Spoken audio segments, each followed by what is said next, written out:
له الملك وله الحمد وله الخلق وله الأمر وهو على كل شيء قدير.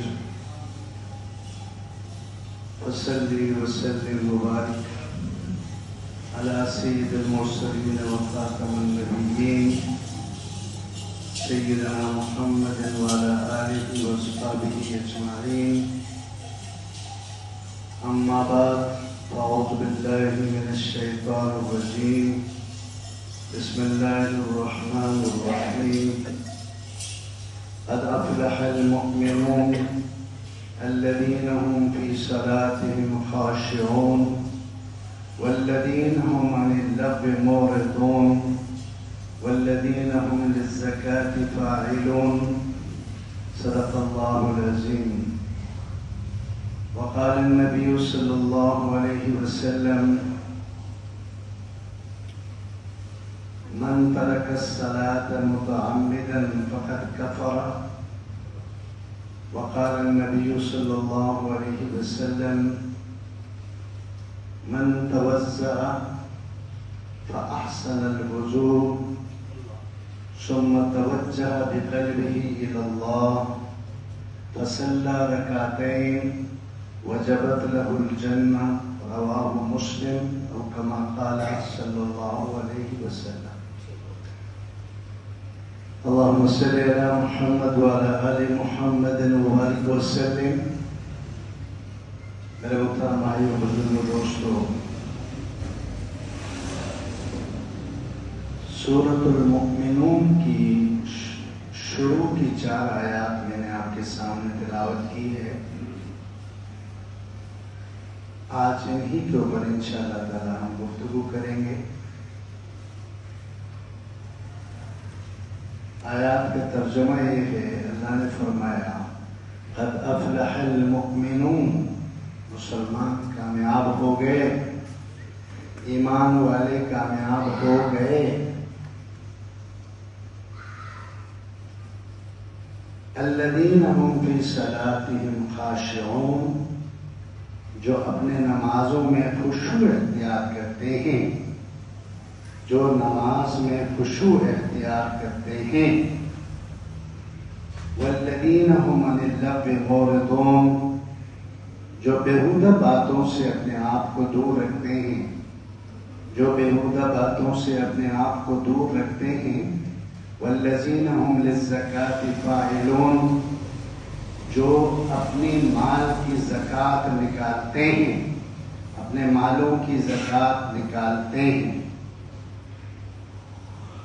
والذین هم لفروجهم حافظون، وہ لوگ جو اپنے شرمگاہوں کی حفاظت کرتے ہیں. الا علی ازواجہم او ما ملکت ایمانہم فانہم غیر ملومین. ہاں، اپنی بیویوں اور اپنے کنیزوں کے پاس جائیں تو ان کے لیے کوئی ملامت نہیں. والذین هم لاماناتہم وعہدہم راعون، جو اپنے امانتوں یعنی ذمہ داریوں کو اچھی طرح سے ادا کرتے ہیں اور عہد و پیمان کی رعایت رکھتے ہیں. والذین هم علی صلواتہم یحافظون، اور اپنی نمازوں کی پابندی کرتے ہیں. اولئک هم الوارثون، یہ لوگ اللہ کے ہاں وارث ہیں. الذین یرثون الفردوس هم فیہا خالدون، یہ جنت الفردوس کے وارث ہوں گے اور اس جنت الفردوس میں ہمیشہ رہیں گے. یہ سورت جب نازل ہوئی تو صحابہ کرام آپ صلی اللہ علیہ وسلم کے پاس بیٹھے ہوئے تھے. حضرت عمر بھی اس میں موجود تھے رضی اللہ تعالیٰ عنہ. نبی کریم صلی اللہ علیہ وسلم صحابہ کرام کو دین سکھا رہے تھے. عین مجلس میں وحی نازل ہوئی. جب وحی نازل ہوئی تو نبی کریم صلی اللہ علیہ وسلم جب وحی نازل ہوتی تھی تو آپ صلی اللہ علیہ وسلم کی ایک خاص کیفیت بنتی تھی. صحابہ کرام پہچانتے تھے کہ اب اللہ کی طرف سے وحی کا نزول آپ سسم پر ہو رہا ہے. حضرت عمر کہتے ہیں کہ ہم بڑے خوش ہوئے کہ تازی وحی آئے گی اور ہم جو نا اس کو سنیں گے اللہ کے نبی سے، تازہ تازہ اللہ سے قرآن اترے گا اور ہم اس کو سن لیں گے۔ کیفیت ختم ہوئی تو نبی کریم صلی اللہ علیہ وسلم نے صحابہ کرام کو سورہ نور کی، سورہ مومنون کی شروع کی یہ 11 آیتیں تلاوت کر کے سنائیں۔ ان 11 آیات میں 7 اعمال بتائے گئے کامیابی کے، اور یہ ایسی جو نا بے کامیابی ہے جس کو اللہ نے کامیابی قرار دیا ہے۔ اس سے معلوم یہ ہوا کہ انسان جب اپنے لیے کامیابی کا اصول بنائے، ضروری نہیں کہ اس پر انسان کو کامیابی ملے۔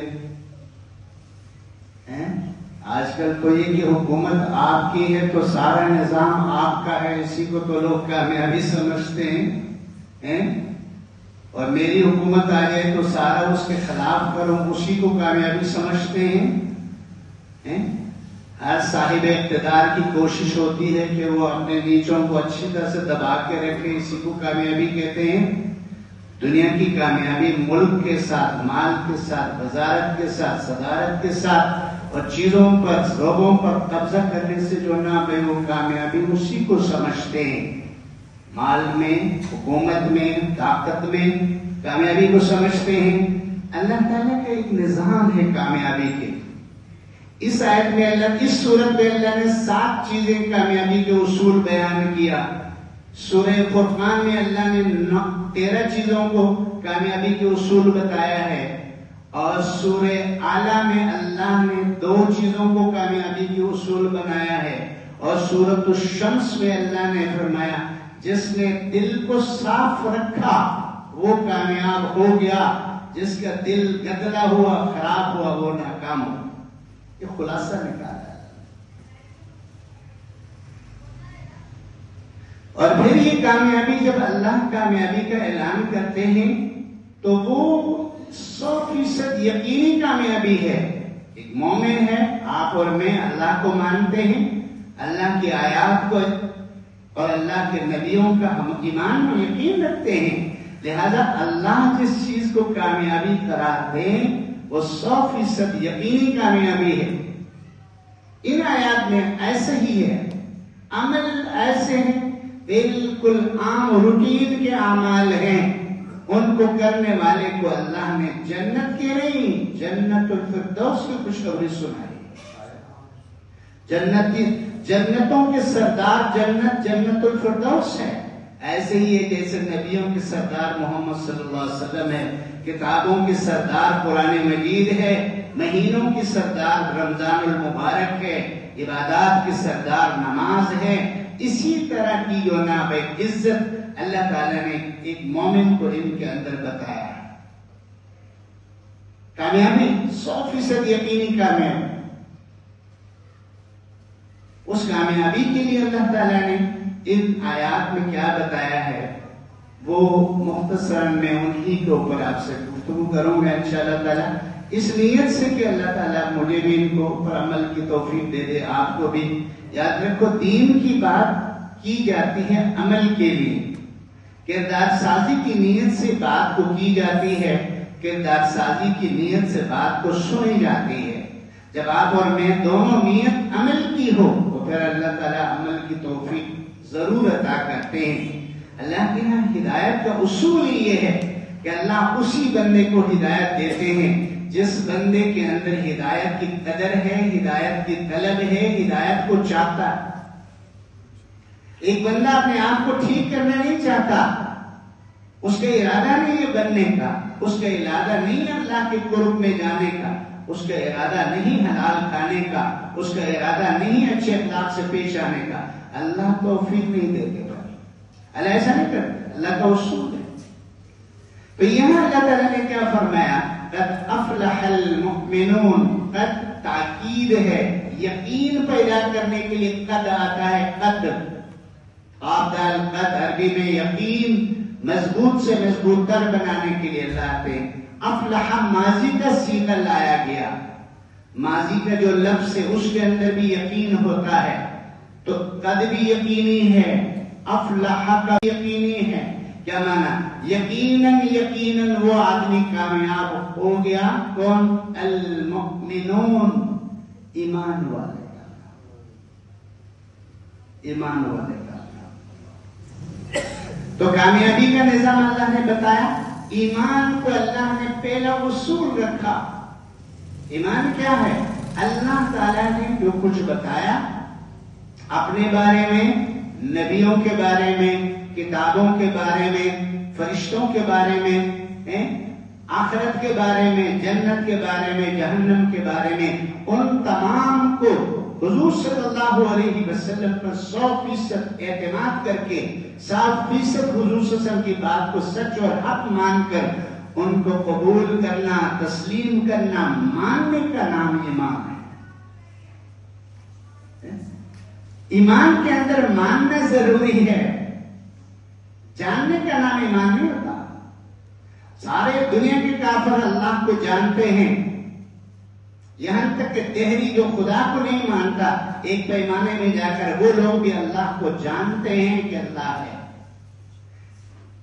کافر تو جانتے ہیں، عیسائی جانتے ہیں، یہودی جانتے ہیں، جاننا ایمان نہیں، علم ماننا ایمان ہے، ماننا ایمان ہے۔ اسی لیے سورہ حجرات میں اللہ نے فرمایا، کچھ دیہاتی لوگ حضور کے پاس آئے، آمنا، ہم مانتے ہیں، ایمان لائے گی، ہم آئے اور ایمان لائے۔ فرمایا کہ ابھی نہیں بھائی، ایمان تمہارے دلوں میں داخل نہیں ہوا ہے، تمہارا یقین نہیں بنا۔ اب یہ تو کہہ سکتے ہو ہم اسلام لائے ہیں، ایمان کے لیے دل سے ماننا ضروری ہے۔ دل اللہ کو ماننا، رسولوں کو ماننا، کتابوں کو ماننا، آخرت کو ماننا، یہ ایمان ہے۔ تو اللہ نے فرمایا کہ جس کے اندر ایمان ہے یہ کامیاب ہو گیا، یہ ہو گیا کامیاب۔ کیونکہ اس ایمان کے بعد آپ کے میرے جتنے بھی اعمال ہوں گے اس بنیاد پر اللہ ان کو قبول کریں گے۔ ایمان جتنا، یقین جتنا مضبوط اور پختہ ہے، عمل بھی آپ کریں گے، اس اعمال کو اللہ قبول بھی کرے گا۔ لیکن اگر ایمان نہیں، جتنا مرضی انسان کھپے، جتنا مرضی اپنے آپ کو تھکائے، عبادات کرے، صدقات کرے، خیرات کرے، رفع عامہ کے کام کرے، حیران ہوا بھائی، یہ جو بیل گیٹس ہے اس نے بھائی 45 ارب ڈالر صدقہ کیا، سب 45 ارب ڈالر ہے، سب 45 ارب ڈالر کے صدقہ کیا۔ فیس بک کے بارے میں، فیس بک جس نے بنایا 45 ارب ڈالر اس نے دنیا کے رفائی تنظیموں کو دیا، لیکن جب تک اندر ایمان صحیح نہیں ہے، یہ ساری چیزیں ایک پیسے کا فائدہ ہے۔ دنیا میں عزت ملے گی، ان کی عزت دنیا میں عزت ملے گی، لیکن آخرت میں ایمان شرط ہے۔ ایک بندہ جب اللہ کو، اللہ کے رسولوں کو اور آخرت کو مانتا نہیں ہے، اللہ اعمال کو قبول نہیں کریں گے، اس کے اعمال کو قبول۔ ایک بندہ اپنے باپ کو باپ ہی نہیں مانتا،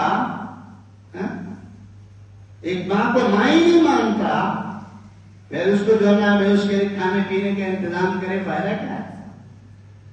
پہلی چیز ہے کہ باپ کو باپ مانے کہ میرے والد ہے بھائی، ماں کو ماں مانے کہ میری والدہ محترمہ ہے، اس کے بعد جو آپ خدمت کریں گے اس کو خدمت کہا جاتا ہے۔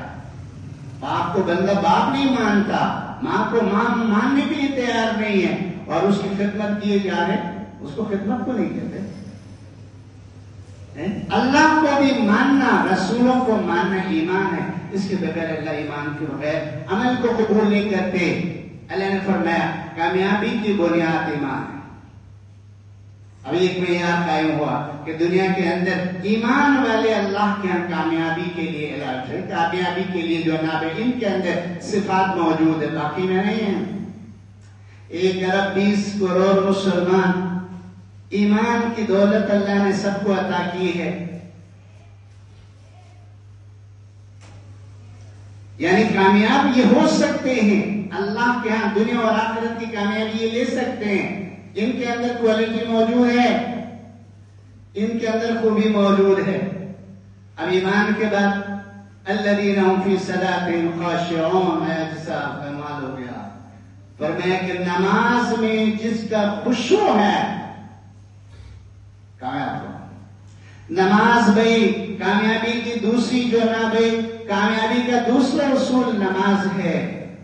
اللہ کہہ رہے ہیں کہ عاجزی کے ساتھ انکساری کے ساتھ دل کے توجہ کے ساتھ اللہ کے سامنے آپ نماز کے لیے کھڑے ہوتے ہیں. یہ خشوع ہے. تو لفظ آپ سنتے رہتے ہیں. ایک خشوع ہے ایک خضوع ہے. خاضوات واو عین خضوع خاشین واو عین خشوع دو لفظ نماز کے لیے استعمال ہوتے ہیں. دو الفاظ حدیث میں نماز کے لیے استعمال ہوتے ہیں. ایک خشوع ہے ایک خضوع ہے. آپ دل سے نماز کی طرف متوجہ ہیں یہ خشوع ہے. آپ کا دل اللہ کی طرف سے جھکا ہوا ہے. آپ کا دل اللہ کی عظمت سے اللہ کی بڑائی سے صحیح یقین سے مزین ہے. اللہ کو رب مانتے ہیں. اپنے آپ کو بندہ تصور کر کے اللہ کے سامنے کھڑے ہیں. یہ آپ کا خشوع ہے. یہ کوئی ایسی صفت نہیں ہے محترم کہ ہم اس کو حاصل نہیں کر سکتے. ایسا ہے ہی نہیں. خشوع پاسبل ہے. آپ اس کو حاصل کر سکتے ہیں. امیر بھی غریب بھی ہر نمازی خشوع کو حاصل کر سکتا ہے. دل کو نماز میں حاضر رکھنا دل کو نماز میں حاضر رکھنا یہ خشوع ہے. اور بدن کو سکون کے ساتھ رکھنا خضوع ہے. ہلے نہ پچھلی نہ کریں کپڑوں کو نہ بنائیں بدن بند کرنا کھولنا نہیں نہیں نہیں. صحابہ کرام ایسے کھڑے ہوتے کہ ایسے جیسے ان کی جان نکل گئی ہے بھائی. بالکل سکون کے ساتھ جسم کا سکون کے ساتھ کھڑا ہونا. جسم کا انتہائی ادب کے ساتھ انتہائی اپنے آپ کو جو نا بھائی اللہ کے سامنے حاضر رکھ کر کچھ نہیں کر رہے. کپڑوں کو نہیں بنائے ادھر نہیں دیکھ رہے. سجدے کی جگہ پر ہم اپنے آپ کو جو نا بھائی جسم کو سکون کے ساتھ رکھا ہے. یہ خضوع ہے. اور جس نماز میں خشوع ہے جس نماز میں ظاہری جسم کا سکون ہے. فضیلت سنو مسلم شریف کے حدیث سے بھائی مولانا مسلم شریف کے حدیث. حضور صلی اللہ علیہ وسلم نے فرمایا من توضأ للصلاۃ جو مسلمان نماز کے لیے وضو کرے. آپ نے کر لیا کر چکے. جس نے نماز کے لیے وضو کیا فتوجہ بقلبہ الی اللہ پھر اپنے دل کے ساتھ اللہ کی طرف متوجہ ہو گئے. فصلی رکعتین 2 رکعت اس نے پڑھی نفل 2 رکعت پڑھی کوئی سنت 2 رکعت پڑھی کوئی سنت کوئی واجب کوئی جو بھی ہے 2 رکعت اس نے ادا کی. اچھی طرح سے وضو کیا اور دل سے نماز کی طرف متوجہ ہو کر نماز پڑھی. اور بھائی 2 رکعت حضور صلی اللہ علیہ وسلم نے فرمایا کہ وجبت لہ الجنہ میری اس امت کے لیے اللہ نے جنت کو واجب کر دیا. لکھ دیا آپ کے لیے. ایک روایت کے الفاظ یہ ہے وجبت مسلم شریف کی بتا رہا ہوں کتاب الصلاۃ مسلم شریف میں نے آج شروع پڑھی. ایک میں یہ لفظ حضور نے فرمایا عاجزی انکساری صحیح وضو کے ساتھ اللہ کی طرف متوجہ ہو کر جب آپ نماز پڑھتے ہیں نماز سے فارغ ہوتے ہی آپ کے لیے اللہ تعالی جنت کو واجب کرا دیتے ہیں. ایک دوسرا حضور صلی اللہ علیہ وسلم نے فرمایا ولدت کا یوم ولدت ہو امہ یہ گناہوں سے ایسا پاک ہوا وہ کہ آج یہ بچہ پیدا ہوا. گناہوں سے ایسی پاکی اس نماز کی وجہ سے جو خشوع ہے جو خضوع والی نماز ہے اس کی وجہ سے آپ نے نماز پڑھی عاجزی کے ساتھ اور توجہ کے ساتھ. اس نماز کے فوراً بعد اللہ نے آپ کو گناہوں سے ایسا پاک کر دیا گویا کہ آپ کی گناہ ہے نہیں معصوم بچہ ہے ابھی پیدا ہوا ہے. یہ دونوں روایتیں مسلم شریف. تو اللہ فرما رہے کہ پہلا اصول میرے بندوں تمہارے ایمان ہے. دوسرا اصول نمازوں کو خشوع کے ساتھ ادا کرنا ہے. اور آپ دیکھتے ہیں رأیت الذی یکذب بالدین فذلک الذی یدعو الیتیم ولا یحض علی طعام المسکین فویل للمصلین الذین هم عن صلاتهم ساہون. اللہ نے فرمایا فرمایا کہ جو لاپرواہی سے نماز پڑھتے ہیں، رکوع سجدے کو صحیح ادا نہیں کرتے، توجہ نہیں کرتے، جسم کو ہلا کر ادھر ادھر جو نا بھائی چیزوں کے ساتھ کھیل کھیل کر نماز پڑھتے ہیں، حضور نے فرمایا یہ نماز کی لاپرواہی اللہ کے ہاں انسان کو جہنم کا مستحق بنا دے گی۔ کریم صلی اللہ علیہ وسلم نے فرمایا کہ اسرق، سب سے بڑا چور وہ ہے، ایک روایت میں فرمایا اسرق السارقہ، بدترین چوری یہ ہے کہ انسان رکوع اور سجدے کو صحیح ادا نہ کرے۔ ہم پڑھتے ہیں رکوع سجدہ ہمارا صحیح ہو، قرات لمبی کرے چھوٹی کرے اس سے کچھ نہیں، رکوع سجدے کو مناسب انداز میں کرنا ضروری، تعدیل ہو، ارکان کے اندر جو نا بے وقفہ ہو اور ارکان کو صحیح ادا کرنے والا، یہ نماز کا خشوع ہے۔ اس نماز کو خشوع سے ادا کرنے والے اللہ کے کامیاب کہلاتے ہیں۔ تیسرا اصول بڑا خوبصورت ہے، والذین هم عن اللغو معرضون، بیہودہ باتوں سے اپنے آپ کو دور رکھتے ہیں۔ اللہ نے فرمایا میرے بندے جو کامیاب ہیں ان کے اندر تیسری خوبی، تیسرا عمل یہ ہے، یہ بیہودہ باتوں سے اپنے آپ کو دور رکھتے ہیں۔ وحسن الانسان اسلامی ترک ما لا یعنی، حضور نے فرمایا کسی مسلمان کے اسلام کی خوبصورتی یہ ہے کہ یہ بیہودہ باتوں سے بچے ہوئے، خصوصاً آج کل سیاسی گفتگو ہے، جماعتوں کو آپ لوگوں نے اتنا آئیڈیل بنایا، آپ ان جماعتوں کے خلاف برائی کو آپ برداشت کرنے کے لیے تیار نہیں، جائز نہیں۔ کوئی چیز جو نا بھائی آپ کے اخلاق کو بگاڑے نا، آپ کے اعمال کو خراب نہ کریں۔ آپ کے رشتہ دار ہے، چاہے اس کے کسی بھی مذہب اور کسی بھی فرقے سے تعلق ہے، یاد رکھیں، آپ ان کا خیال رکھیں، اپنے رشتہ داروں کا، ان کو سیاسی بنیادوں پر محروم نہ کریں۔ یہ بیہودہ باتیں شروع ہو گئی، گالیاں دیتے ہیں، شکلیں بگاڑتے ہیں، صورتیں بگاڑتے ہیں۔ آپ دیکھیں سوشل میڈیا میں انسان کو کتے کی شکل دے دیتے ہیں، خنزیر کی شکل دے دیتے ہیں، خدا کی قسم یہ سارے بیہودگی کی انتہا ہے۔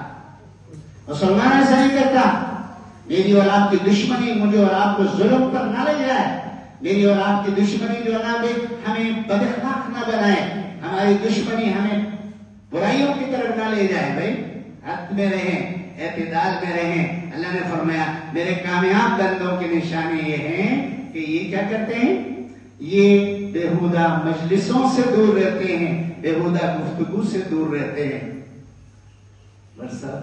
ایک صحابی رسول ہیں عدی بن حاتم، مشہور صحابی، جس کے باپ دنیا کے سب سے سخی تھے، سمجھے، حاتم طئی کا بیٹا عدی آئے حضور صلی اللہ علیہ وسلم سے اسلام لانے کے لیے مدینہ منورہ میں۔ حضور صلی اللہ علیہ وسلم کے سامنے اسلام لانے کے بعد اس کی کچھ ایسی حرکتیں حضور صلی اللہ علیہ وسلم نے جانچ لیا، فرمایا کہ علی تم ہمیں اور اسلام کو کمزور سمجھتے ہو، علی تم ہمیں اور اسلام کو کمزور سمجھتے ہو، بتاؤ کہ اسلام کیا ہے، بتاؤ کہ اسلام کیا ہے۔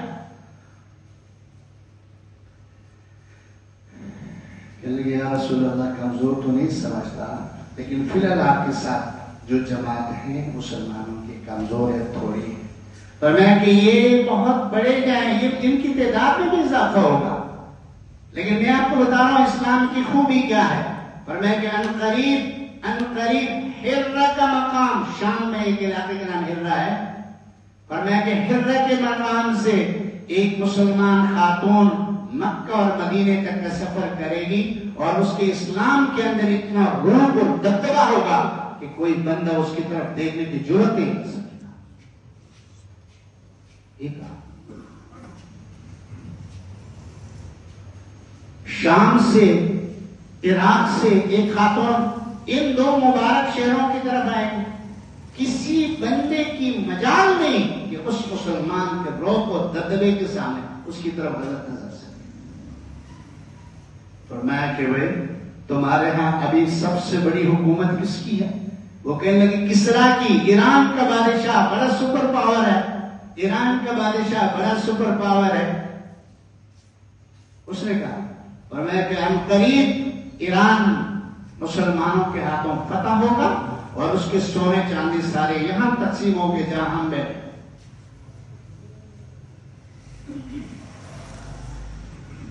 عدی بن حاتم جب زندہ رہے تو کمال کی بات ہے ایران کی فتح میں یہ خود شریک تھے. حضرت عمر کے زمانے میں یہ صحابی خود شریک تھے اور یہ خود وہاں سے سونے چاندی کے مال غنیمت جمع کر کے یہاں لائے. 2 رکعت نفل نماز پڑھ کے لوگوں کو بتایا کہ اللہ کے نبی نے یہ فرمایا تھا اور یہ بات 100% صحیح نکل آئی. میں جس دن ایمان لے آیا اس دن میرے اور آپ کے نبی نے فرمایا تھا کہ ایران فتح ہوگا, وہاں کی ساری قیمتی چیزیں مسجد نبوی میں مسلمانوں میں تقسیم ہو. آج میرے سامنے پڑے ہیں یا رسول اللہ آپ کے نے جو کچھ فرمایا تھا سب کو سچ فرمایا. اور کہنے لگی حضرت عمر کے زمانے دور کے آخری دور میں شام سے خاتون جو نام اسلام کے لیے نبی علیہ السلام کے روزے کی زیارت کے لیے سفر کر کے مدینہ پہنچے. اس سے پوچھا گیا راستے میں کسی نے آپ کو تنگ تو نہیں کیا؟ انہوں نے کہا کہ کسی کی مجال ہے کہ میری طرف سے تیری طرف سے. اور ایک اور بات بھی کی تھی فرمایا حضور صلی اللہ علیہ وسلم نے اس کو تیسری بات یہ تھی. حضور نے فرمایا کہ علی تم یہ سمجھتے ہو کہ اسلام اور مسلمان کمزور ہیں. اسلام اور مسلمان کمزور نہیں ہیں. اتنا ہم جناب دنیا کو دیں گے کہ ایک دن آئے گا کہ مسلم مملکت میں مسلمانوں کی اس حکومت میں ایک بندہ بھی زکات لینے والا آپ کو نہیں ملے گا. سارے زکات دینے والے بننے والے ہیں. یہ حضرت علی اپنے بیٹے کی وصیت میں لکھ کر دنیا سے چلے گئے.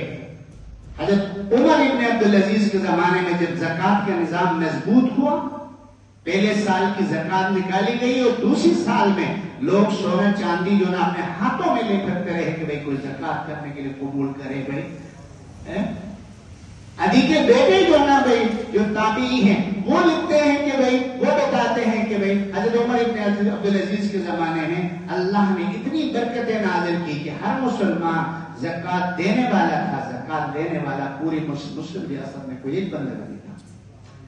اسلام خوبصورتی ہے, اسلام کے اندر عمل ہے, اسلام کے اندر تازگی ہے, اسلام کے اندر کشادگی ہے. یار ہم نے اس دین کو سیکھا نہیں نا, ہم نے اس دین کے خوبصورت اصولوں کو اپنایا نہیں. اللہ نے فرمایا کہ میرے خاص بندوں کی صفت یہ ہے یہ بےہودہ گفتگو نہیں کرتے, یہ بےہودہ مجلسوں میں نہیں بیٹھتے, یہ بےہودگی بری باتوں سے اپنے آپ کی حفاظت کرتے ہیں. والذین هم للزکاۃ فاعلون. اور ان کی ایک صفت یہ بھی ہے یہ اپنے مالوں کی زکات نکالتے ہیں. مالوں کی زکات نکالتے ہیں. سونا چاندی ہے اس کی زکات, مال مویشیوں کی زکات, فصلوں کی زکات, گندم کی چاول کی زکات عشر کہلاتی ہے, اس کو نکالتے ہیں. والذین هم لفروجهم حافظون. ان کی ایک صفت یہ ہے کہ یہ مسلمان اپنی شرمگاہ مرد عورت اپنی شرمگاہوں کو حلال کے لیے استعمال کرتے ہیں, حرام کے لیے استعمال کرتے ہیں. حفاظت کرتے ہیں. شرمگاہوں کی حفاظت کرنا یعنی حلال کے لیے استعمال کرنا, حرام کے لیے نہیں. وَمَنِ ابْتَغَىٰ وَرَاءَ ذَلِكَ فَأُولَٰئِكَ هُمُ الْعَادُونَ. اور جو بھائی اپنی بیویوں اور کنیزوں کے علاوہ کوئی اور راستہ اختیار کرتا ہے, زنا کا, بدکاری کا اور کوئی طریقہ کار اختیار کرتا ہے, اللہ فرما رہے کہ یہ میرے حدود سے نکلنے والے ہیں. والذین هم لأماناتهم وعهدهم راعون. ان کی ایک صفت یہ ہے کہ اپنی ذمہ داری, امانت کہتے ہیں ذمہ داری کو پوری کرنا. آپ شوہر ہیں اس کی ذمہ داری کو پورے کریں, آپ باپ ہیں اپنی ذمہ داریوں کو صحیح ادا کریں. آپ دکان میں ہیں, آپ فیکٹری میں ہیں, آپ ملک میں ہیں, عدالت میں ہیں, آپ ملک کے صدر وزیر اعظم ہیں, صوبے کے جو نا پہ بڑے ہیں, محلے کے بڑے ہیں, یا جو نا کہیں بھی اللہ نے آپ کو کوئی امانت دی ہے, اس امانت کے اندر ذمہ داری کو بہترین طریقے سے پورا کرنا یہ امانت ہے. اور لکھے ہوئے معاہدات, اگر کسی کا معاہدہ ہوا تو اس کی پاسداری کرنا. والذین هم علی الصلوات یحافظون. نماز پنج وقتہ نمازوں کی مجموعی طور پر پابندی کرنا. یہ 7 صفات جن کے اندر ہیں اولئک هم الوارثون الذین یرثون الفردوس هم فیہا خالدون. یہی لوگ جنت الفردوس کے وارث ہیں اور یہ اس میں ہمیشہ رہیں گے. اللہ تعالیٰ مجھے اور آپ کو اس کی توفیق اور